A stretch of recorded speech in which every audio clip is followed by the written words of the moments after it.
la phase solsticiale est donc une phase où les intellectuels, ceux qui ont une puissance cérébrale particulière, sont à l'œuvre, sont en action. Et ce sont eux qui sont les guides, qui sont les chefs quelque part. Donc, leurs travaux sont reconnus, sont respectés.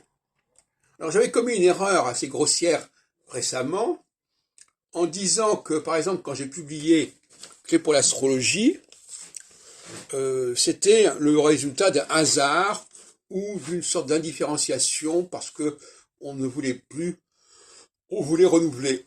Non, en réalité, c'était le résultat, cet ouvrage est le résultat d'un énorme travail préparatoire, je m'en aperçois encore aujourd'hui, qui parfois est supérieur à ce que j'ai fait actuellement, enfin, j'ai présent. Et par conséquent, non, la période solsticiale est une période d'intense activité mentale, et évidemment cette activité, elle va, par capillarité, atteindre pas mal de monde, évidemment. Mais, une fois le passage de la phase solsticiale à la phase équinoxiale franchi, on va changer de registre. À ce moment-là, ce sont les hommes d'action, les hommes politiques, qui vont prendre le relais des hommes de réflexion et de pensée. Voilà comment je vois les choses.